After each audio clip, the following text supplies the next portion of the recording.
আমাকে বলছে রাজাকার। শুধুমাত্র হিন্দুস্তানের রাজাকারেরাই আমাকে রাজাকার বলতে পারে, আমি রাজাকার নই। সুতরাং আমাকে যারা রাজাকার বলবে তারা পিতৃ পরিচয়হীন অবৈধ সন্তান। আমাকে রাজাকার বলে জনগণ থেকে বিচ্ছিন্ন করবা, জনগণ থেকে আমারে বিচ্ছিন্ন করা যাবে না। আজ আমাকে কথা বলতেই হবে ইনশাআল্লাহ, কারণ আগামীতে আবার আপনাদের সাথে দেখা হবে কিনা আমি জানি না। কথা বলতেই হবে। বিড়ালের মতো 500 বছর বেঁচে থাকার কোনো লাভ নাই। সিংহের মতো 1 ঘন্টা বাঁচতে চাই।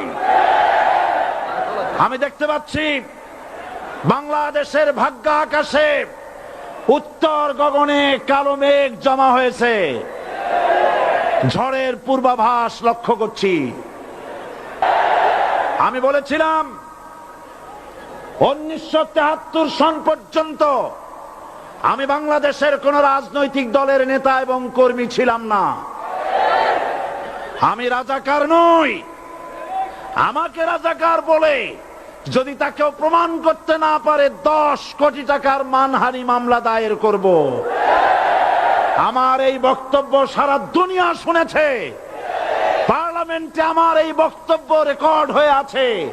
সেদিন 3 শতাধিক পার্লামেন্ট মেম্বারের কেউ আমার চ্যালেঞ্জ গ্রহণ করেন নাই।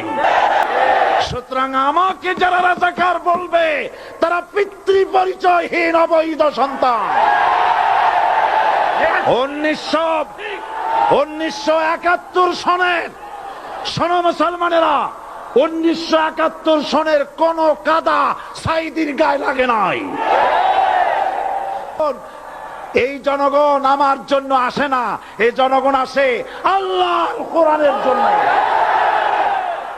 বাংলাদেশের মুসলমানদের শরীরে 1 বিন্দু রক্ত থাকতে শয়তানের তৈরি করা ধর্মনিরপেক্ষ মতবাদ বাংলার জমিনে কায়েম হতে দেওয়া হবে না, হবে না।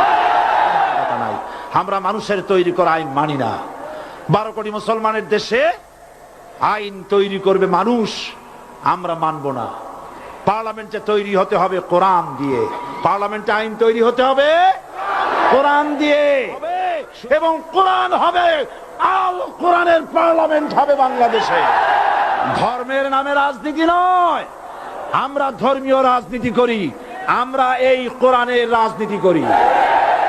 এই কোরআন নিয়ে বাঁচতে চাই, এই কোরআন নিয়ে মরতে চাই। এই কোরআন থেকে আমাদেরকে বিচ্ছিন্ন করতে চায় কাফের বেঈমান মুশরিকেরা। ও আমার জাতি, কোরআন থেকে যারা বিচ্ছিন্ন করতে চায়, তোমরা কি তাদের বিরুদ্ধে জিহাদের জন্য প্রস্তুত থাকবে?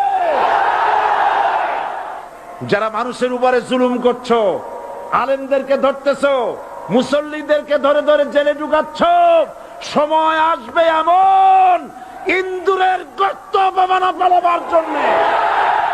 মুসলমান হওয়ার অর্থ হলো শাহাদাতের ঈদগাহে শামিল হয়ে যাওয়া। তাড়াহুড়ো করো না, অপেক্ষা করো, ধৈর্য ধরো, মার খাও, জেলে যাও, শহীদ হও, আল্লাহর রাজ কায়েম হবেই হবে।